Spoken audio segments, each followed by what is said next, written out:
반갑습니다. 실무자 양성과정 여러분과 함께하게 될 주식회사 한돌건축사사무소 대표 최인영입니다. 먼저 시작하기 전에 오리엔테이션, 이 수업이 어떻게 진행되는지를 먼저 조금 알려드릴게요. 이 수업의 목표는 다음과 같습니다. 대지 확대부터 인허가 도면 완성, 그 다음에 세움터까지. 사실은 건축사 사무소에서는 저 정도 업무면 전체 업무죠. 그 전체 업무를 할 수 있게 구성을 조금 해놨고요. 챕터별로 구분이 돼 있어서 필요한 부분만 볼 수 있습니다. 예를 들면 대지 확대, 배치도, 평면도, 아니면 내가 단면을 끊어야 되는데 램프 경사 기준을 모르겠어, 뭐 창호도를 볼 줄 모르겠어, 이럴 때 그 부분에 챕터만 볼 수 있도록, 챕터만 따로 보실 수 있도록 준비를 해놨어요. 그리고 이 강의는 사실 건축사 사무소 다니는 친구들한테만 적합한 강의가 아니라 뭐 시공회사, 뭐 시행사, 그다음에 건축사 사무소, 그다음에 뭐 인테리어 하시는 분, 아니면은 뭐 분양하시는 분까지 건축을 하는 모든 사람이 적합하게 볼 수 있는 강의라고 말씀드릴 수 있어요. 왜냐하면 도면을 볼 수 있다고 작도를 할 수는 없잖아요. 하지만 도면을 작도를 할 수 있으면 볼 수 있죠. 도면을 작도한다는 거는 어떤 의미가 있냐면 내가 법을 알아야, 시공법을 알아야, 건축법을 알아야 도면을 작도할 수 있거든요. 왜 이 건물이 어떻게 지어지는지를 알아야 도면을 작도할 수 있단 말이에요. 그래서 이 수업은 이 수업을 여러분이 완강하시게 되면 뭐 실제 그 일하시는 분들 뭐 한 2년 차 정도는 따라갈 수 있는 수준이 되지 않을까라고 기대하면서 준비했고 여러분과 함께 해나갈 자신이 있습니다. 자, 이 수업의 방향을 조금 설명을 드리면 쉬운 것부터 할 거예요. 사실은 저도 건축 설계 아주 오래 했지만 뭐 이미 저희 선배들 뭐 4, 50년 되신 분들도 아직도 배우잖아요. 아직도 배우고 있는데 이 많은 거를 여러분들한테 한 번에 쫙 주입시켜 준다는 게 그건 사실 거짓말이죠. 그래서 저는 쉬운 것부터 알려드릴 거예요. 아주 작은 단독주택부터 시작해서 7층 근린생활시설까지. 사실 이거보다 더 큰 건물들 있죠. 뭐 몇십 층 오피스텔, 몇십 층 뭐 빌딩 많이 있지만 이 정도까지 하시면 그 이외의 것들은 실무에서 디벨롭이 가능하죠. 왜 하필이면 주택이야 그러면 조그만 것 중에 여러분들한테 가장 익숙한 공간이죠. 굳이 말하지 않아도 내가 눈 감고 눈 뜨고 여러분들이 하루의 일상을 보내는 아주 어렸을 때부터 보냈던 곳이 주택이잖아요. 그래서 집을 기준으로 설명을 드리면 처음에는 아주 이해가 쏙쏙 되실 거예요. 그래서 그거 이해 한번 한 다음에 한번 쭉 흐른 다음에 이제는 내가 어느 정도 레벨이 됐어? 그러면 그때는 심화 과정 들어가셔서 근린생활시설로 조금 더 디테일한 법, 조금 더 디테일한 시공법, 그 다음에 뭐 설계하는, 시공하는 어떤 요소들, 팁들 이런 것들 같이 공유하면서 수업을 하도록 할게요. 꼭 알아야 되는 것부터 시작하고 더 알아야 되는 거는 보충하고 그리고 법규부터 계획, 시공, 재료, 설계 노하우까지 모든 것을 알려드리도록 하겠습니다. 저희 건축법에는 건축 허가에 필요한 설계 도서가 정확히 적혀 있어요. 건축 허가에 대한 설계 도서? 건축 허가를 낼 수 있다는 건 건물 하나가 완성이 됐다는 거잖아요. 건축 허가된 거를 보고 건물을 짓잖아요. 그래서 건축 허가를 낼 수 있는 도서를 그릴 수 있다. 도서를 볼 수 있다면 여러분들은 모든 건물을 볼 수 있다는 걸 겁니다. 그래서 한번 그럼 우리가 어떤 것을 다룰지를 좀 보자 이거죠. 자, 건축법 시행규칙 별표 2에 보면 건축 허가 신청에 필요한 설계 도서에 대해서 정확히 안내를 하고 있습니다. 저희는 개요서를 당연히 다룰 거니까요. 개요서, 지역 지구 및 도시계획에 관한 사항, 건축물의 규모, 이것도 개요서에 이렇게 적히는 애들이에요. 얘네들 다. 그 다음에 용도별 면적. 주차장 규모는 주차장 관련 법률 있잖아요. 주차장에 관한 법률. 그거를 보시면서 같이 할 거고. 에너지 절약 계획서, 단열재 기준이 어떻게 되는지 아셔야 되잖아요. 그리고 노인 및 장애인들을 위한 편의시설의 설치 계획서. 이런 것들이 건축 계획서에 들어가라 라고 돼 있어요. 근데 지금 요 밑에 있는 얘네들은 모두 법규를 알아야 되는 거거든요. 법규 같이 해드릴 거예요. 이 수업은 법규 수업이 아니잖아. 자, 건축 설계를 한다. 건축 도면을 그린다. 법규를 모르고선 절대 할 수 없습니다. 건축 도면을 그린다, 법규를 알았다? 시공법을 모르고서는 도면을 그릴 수가 없어요. 그래서 이 수업은 법규부터 시공, 실제 설계되고 시공되고 있는 팁까지 다 제공된다라고 생각을 하시면 됩니다.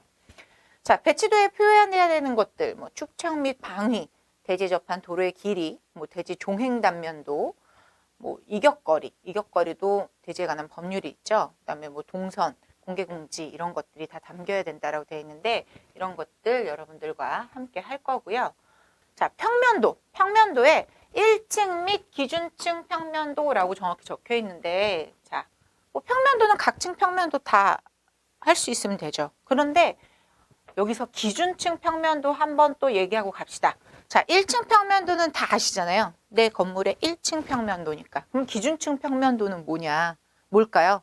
기준층 평면도라는 거는 내가 만약에 20층 아파트에 살아요. 20층 아파트. 그러면 1층은 뭐가 다르냐? 출입구가 있어요. 그죠? 그래서 출입구 때문에 1층은 단위 세대가 달라요. 단위 세대가 다른 게 아니야. 정확히 말하면 주출입구 부분이 다르죠. 근데 2층부터 아니면 혹은 3층부터 2층도 이제 나중에 다루겠지만 법규상으로 계단 때문에 조금 평면이 다르긴 하는데 3층부터는 전층이 다 똑같이 생겼잖아요. 아파트는 윗집, 아랫집, 우리 집 뭐 다 똑같이 생겼잖아요. 그래서 3층부터 19층까지를 동일한 평면을 갖고 있다라고 해서 기준층 평면도라고 부르는 거예요. 그럼 20층은요? 20층도 그럴 것 같은데요? 그럼 21층? 21층이 없죠? 옥탑층이겠죠. 옥탑층은 다르잖아요. 그래서 여기서 말하는 기준층 평면도란 어떤 거냐? 기준이 되는 층의 평면도를 얘기하는 거예요. 근데 일단 우리는 평면도 그릴 때 전층을 다 그리기는 하는데 똑같은 층이 여러 개 있으면 기준층 평면도다라고 그려주고 얘기 표현해주고 작도를 합니다. 자, 평면도에 뭐가 들어가야 된다? 기둥, 벽, 창문 등의 위치가 표현이 돼야 된다라고 돼 있어요. 당연히 해야 되죠. 근데 여러분들 기둥, 벽, 창문. 자, 이거를 하려고 그러면 뭐를 알아야 돼요? 뒤에서 다시 피드백 해드리겠지만 기둥을 알으려면 이 건물이 어떤 구조인가를 아셔야 되죠. 철근 콘크리트 구조야, 철골 구조야. 벽은 이게 내력벽이야, 비내력벽이야. 그죠? 창문은 왜 저렇게 냈나? 이게 커튼홀이야? 아니면 일반 미사기 창이야, 화장실 창이야, 창문의 높이는 얼마가 돼야 돼? 이런 것들이 다 알아야 되잖아요. 그래서 평면도 파트에서 다뤄드리겠지만 그런 것들이 다 표현이 돼야 된다.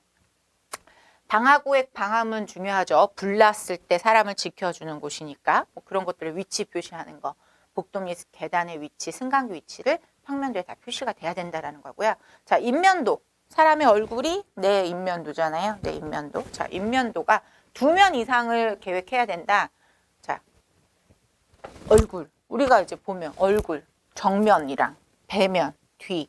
이 정도는 적어도 있어야지 이 건물이 어떻게 생겼는지 알잖아요. 그래서 적어도 2면 이상의 인면이 필요하다라는 거고, 인면도에는 이 얼굴이니까 외부 마감 재료가 꼭 필요한 거예요. 최인영이가 지금 옷을 입고 있다. 무슨 색의 옷을 입었다. 어떤 거를 했다. 이런 것들이죠.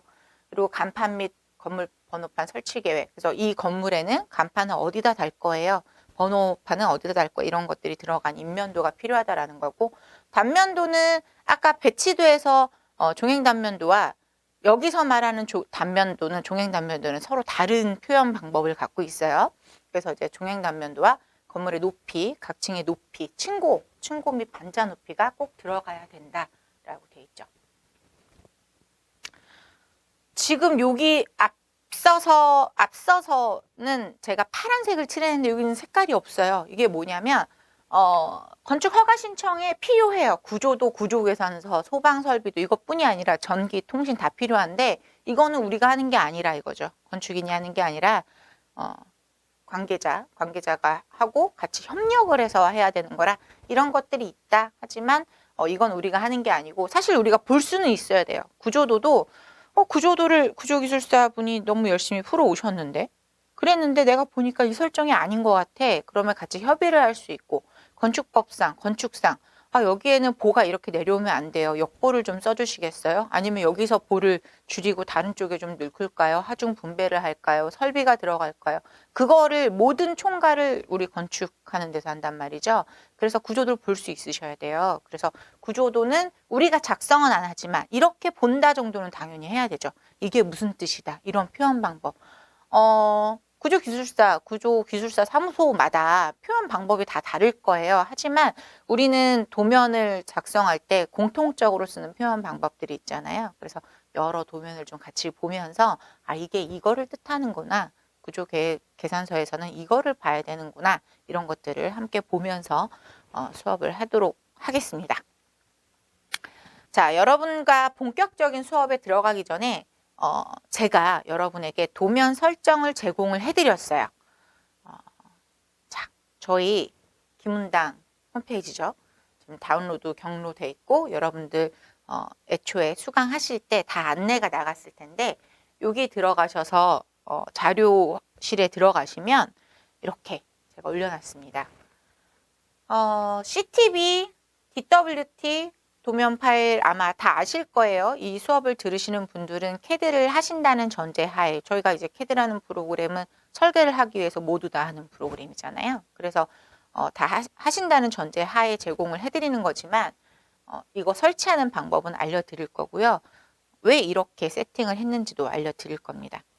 먼저 여기에서 다운을 받으시면 저희 지금 CTV KMD 흑백 CTV가 하나가 있고요.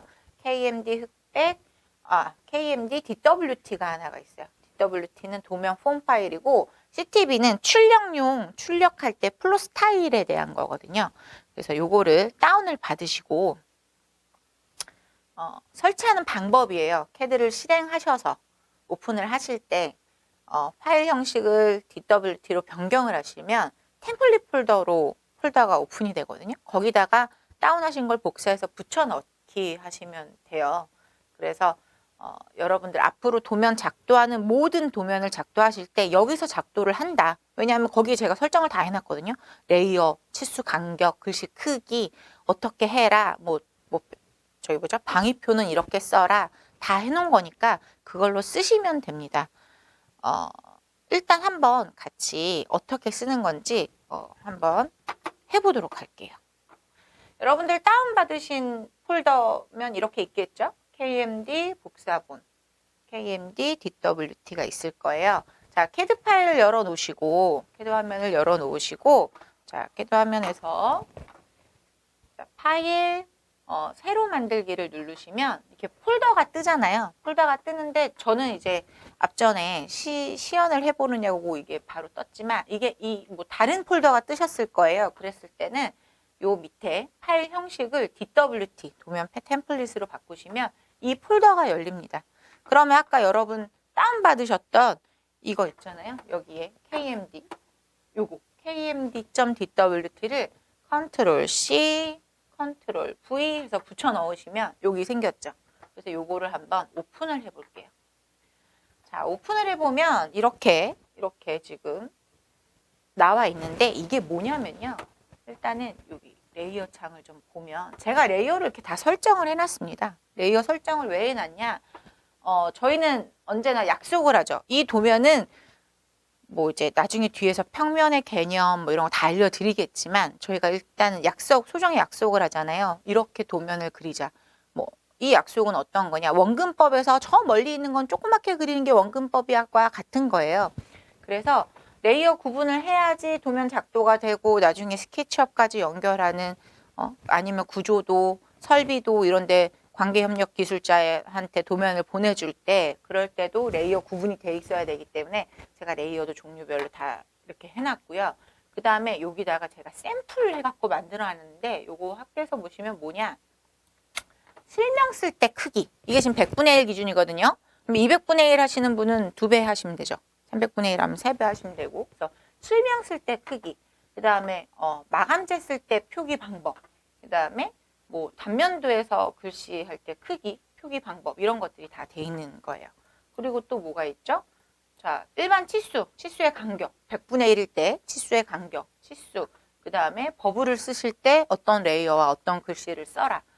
여기에 있는 파란 거는 이렇게 콕 찍어보면 레이어가 서브딤이라고 돼 있어요. 서브딤. 왜 서브딤으로 돼 있냐면 저희가 이거는 언제 쓰냐? 구조도 할 때 써요. 구조도 할 때 우리 구조계산서 받아갖고 저희가 보잖아요. 그래서 그거를 우리 실시 도면으로 넘길 때 이제 오프닝 부분을 다 표현을 해주잖아요. 그때 쓰는 디멘션이라고 생각을 하시면 돼요. 그래서 건축 디멘션이랑 구분이 돼 있고 출력하면 이미지가 좀 다르게 나오죠. 그리고 뭐 이런 식으로 해서 구성을 한다. 그래서 창문 같은 경우도 창문 뭐 여러분 다 뭐 그리시겠지만 이 외곽에 여기 색깔이 좀 달려요. 여기 그죠? 외곽 프레임 색깔이 다른데 이렇게 하면 도면 예쁘게 나오거든요. 이런 세세한 설정까지 다 해놓은 거예요. 그래서 여기서 한번 봅시다. 노트에 보시면 단면도의 경우에서는 이거를 기준으로 상황에 따라서 글씨 크기를 150으로 조정할 수 있다. 왜? 단면도에 글씨 너무 많이 써요. 마감재 쓸 때도 많고 막 좁은 데 많이 쓰니까 그럴 때는 좁혀도 된다. 그리고 범례는 뭐 이제 좌측 하단에 놔라. 노트는 우측 하단에 놔라. 그리고 글씨의 간격은 크게 1.5배 정도를 해야 예쁘다. 제가 다 적어놨잖아요. 솔리드 엣지를 사용할 경우는 SH 레이어를 써라. 왜냐면 제가 아까 CTB 드렸잖아요. 그 CTB에 설정을 그렇게 해놓은 거야. SH, 그 해치 레이어를 쓰시면 이렇게 자연스럽게 나오도록 좀 이렇게 음영이 세지 않게 나오도록 설정을 해놨거든요. 자, 내부 치수는 어떻게 해라. 뭐 구조도에서는 어떻게 해라. 이걸 다 써놨어요. 한 번씩 읽어보시고 그대로 적용하시면 돼요. 자, 도면 폼은 기본적으로 우리 기문당 도면 폼으로 들어가 있습니다. 뭐 본인들 이제 회사를 취업을 하시면 아니면 그 회사에서 도면 폼을 쓰시는 곳이라면 도면 폼은 바꾸셔도 되겠죠. 하지만 일단 저희는 기문당 폼으로 돼 있으니까 이걸로 뭐 쓰셔도 괜찮으신 분 쓰시고 키플랜 위치 적어놨는데 키플랜의 위치는 섹션 끊으시면서 좌우측 이동할 수 있겠죠. 어쨌거나 이 정도 폼에다 키플랜을 담아두라. 그리고 여기에다가 이렇게 날짜, 시트 번호, 뭐 드로잉 번호, 스케일, 타이틀 쓸 수 있는 데 있는데 요거 복사해서 이렇게 쓰시면 되죠. 요거 복사해서 이렇게 준비를 세팅을 해놨으니까 요거대로 하시면 되고 레이어를 어떻게 쓰시는지 당연히 아시겠지만 한 번 더 짚고 넘어가 봅시다. 자, 먼저 우리가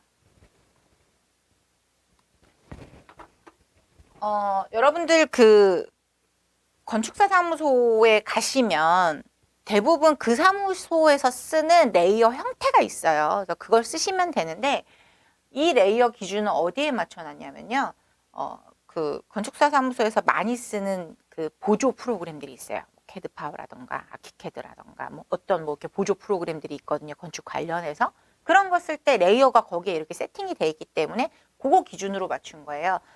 자, CEN은 중심선이죠. 중심선은 CEN으로 하시면 되고요. COL은 콘크리트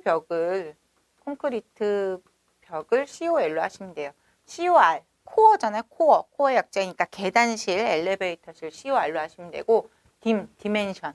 ETC는 지금은 이런 버블이 ETC로 되어 있는데 이건 조금 편안하게 쓰시면 되는데 이따가 도면 그 CTB의 두께를 알려드릴 거예요. 그래서 두께 알려드리면 그거에 맞춰서 필요한 걸로 쓰시면 되겠죠. 그 다음에 이제 피니시 마감선, 그 다음에 퍼니처들 있고요. 그 다음에 해치 레이어 있고, 그 다음에 조경, 그 다음에 서브 해치 아까 뭐라 했죠? 솔리드 해치로 쓰시라 그랬잖아요. 솔리드 해치로 쓰시는 거. 그 다음에 사이트 같은 경우는 우리가 사이트는 2점 세선으로 하잖아요. 2점 세선, 중심선을 1점 세선으로 하고 여기 지금 레이어 설정에 다 그렇게 돼 있는 거예요. 중심선은 1점 세선, 사이트는 2점 세선 다 설정이 돼 있습니다. 그 다음에 이제 심볼이 얘가 심볼로 돼 있겠구나. 그 다음에 텍스트, 글씨, 그 다음에 타이틀, 그 다음에 월은 저거잖아요. 월은 뭐냐면 벽을 월로 돼 있어요. 그래서 벽돌이나 아니면은 여러분들 하실 때 그 칸막이 벽 이런 거 쓰실 때는 저 월 레이어 쓰시면 될 것 같고 그 다음에 창문 레이어가 있습니다. 그래서 레이어는 필요하신 거에 적재적소에 맞춰서 하시면 되고 이미 세팅이 되어 있으니까 여기서 움직이시면서 하시면 될 것 같아요. 자, 좀 전에 보신 도면 폼에는 글씨체가 굴림체하고 도둠체로만 돼 있어요. 왜냐하면 여러분들 뉴스에서 혹시 보셨는지 모르겠는데 그 글씨체 때문에 소송 같은 거 막 이렇게 하고 그러셨었어요. 한동안. 그래서 무료 폰트 쓸 수 있는 걸로 돼 있어요. 그래서 원칙적으로 도면 작성하실 때는 무료 폰트를 사용하실 수 있도록 하시는 게 좋고요. 뭐 각 사무실에서 쓰시는 폰트는 따로 있겠죠. 근데 가급적 어디서 뭐 자료를 갖고 오시더라도 폰트는 무료 폰트로 변환하셔서 쓰시는 게 좋습니다. 자, 외부에서 참조 도면 같은 거 불러오실 때 다른 서체가 들어와요. 어쩔 수 없이 들어와요. 그럴 때는 항상 텍스트 스타일로 변환을 하셔서 도면에 있는 글씨는 굴림체나 도둠체로만 해야겠다. 이렇게 생각을 해주시면 좋겠어요. 그렇게 해야 나중에 불의의 사고가 나지 않습니다. 자, 플로 스타일 제공해드린 그 CTB 파일 있잖아요. 요거는 어떻게 넣는지 조금 이따 보여드릴 건데 그거는 캐드 화면에서 파일, 플로 스타일 관리자 누르면 또 폴더가 하나 뜨죠. 거기다가 붙여넣기만 하시면 됩니다. 제가 드린 KMD CTB 파일은 흑백 도면 출력용으로 세팅이 되어 있어요. 이거를 컬러로 변경하셔도 되죠. 컬러로 변경하셔도 되는데 가급적 흑백은 따로 넣으시고 컬러 거는 또 따로 만드시는 게 좋을 것 같아요. 저희가 도면을 컬러로 뽑을 일은 없습니다. 흑백으로 뽑고 거기다가 색깔을 입히는 거죠. 포토샵이나 어떤 다른 프로그램을 활용을 해서. 근데 도면을 굳이 컬러로 내가 그 선을 컬러로 뽑아야겠다라고 하면 말리진 않겠지만 가급적이면 CTB는 흑백 그대로 놔두시고 나는 진짜 컬러가 필요해 하시는 분들만 컬러 CTB 만드셔서 쓰시면 될 것 같아요. 자, 플로 스타일별 선 두께를 보실게요. 노란색 0.35, 초록색 0.25, 보라색 0.18, 빨간색 0.1, 그 다음에 하늘색이 0.07이죠. 파란색 0.05, 이제 검은색과 흰색은 0.15, 회색은 0.01로 되어 있는데 순서가 이제 노랑, 순서가 자, 노랑, 초록, 보라, 그 다음에 흰색, 그 다음에 빨강, 하늘, 파랑, 회색 순서예요. 그러면 여러분들이 지금 설정되어 있는 순서를 아신다면 그러면은 그림 작도하실 때 어떤 거를 어떤 레이어에 써야 될지 아시겠죠? 자, 여러분들 다운받은 거 여기 있죠? CTB 요거 넣는 거 해볼 거예요. 요거 어떻게 넣으시냐면 자, 파일에 들어가시면 여기 플롯 스타일 관리자라는 게 있어요. 자, 이거를 클릭하시면 플롯 스타일 관리자가 이렇게 창으로 뜨실 거거든요. 창으로. 이 창이 뜨시면 여기에는 뭐 기존에 원래 캐드에서 설정돼 있었던 거 그리고 뭐 제가 추가한 거 이런 것들이 있단 말이죠. 그래서 여기다가 넣으시면 돼요. 여기다가 얘를 복사하셔서 컨트롤 C 하셔서 여기다가 컨트롤 V 붙여 놓으시면 여기 들어왔잖아요. 들어왔으면 요게 앞으로 프린트 버튼을 누르시면 자동으로 여기에 이렇게 KMD 흑백이라고 되어 있습니다. 여기 뜰 거예요. 그래서 앞서 설명해 드린 게 여기에 다 들어가 있는 거니까 이걸로 출력을 하시면 돼요. 나중에 본인 회사로 이름을 바꾸셔도 되겠죠. 그래서 저희가 제공을 해드린 거니까 이렇게 사용을 하시면 됩니다. 자, 그렇게 해서 아까 그 캐드 파일을 출력을 해보면 이렇게 출력이 돼요. 보시면 이제 이게 화면이 여러분들한테 이미지 제공해 드릴 건데 이 화면이 조금 안 나올 수는 있지만 이렇게 농도가 보이죠? 벽체는 두껍고 중심선은 얇고 그죠? 얘는 또 더 얇고 이렇게 농도가 보이잖아요. 그래서 이렇게 좀 확대해서 보면 이렇게 생겼죠. 벽체 진하죠? 이거 0.5 노란색으로 그린 거잖아요. 그죠? 노란색으로 그러니까 진하고 중심선 빨간색이니까 흐리고 요 돼지경계는 또 노란색이니까 저렇게 진하고 여기는 뭐죠? 그 윈도우 레이어니까 약하고 이렇게 다 설정을 해 놓은 거예요. 자, 이렇게 여러분들과 앞으로 수업을 어떻게 진행을 할지 한번 쭉 봤어요. 도면 설정 세팅했고요. 이제 요 다음 강의서부터는 어떻게 이제 대지 확대를 하나 정말 대지 확대를 해볼 거예요. 대지 확대를 할 때 저희가 알아야 될 법률 한 번씩 쑥 훑어볼 거고요. 그리고 뭐 이제 저희가 이제 다운받는 방법, 뭐 사이트 이런 거 다 알려드릴 겁니다. 자, 여러분들 수고하셨습니다.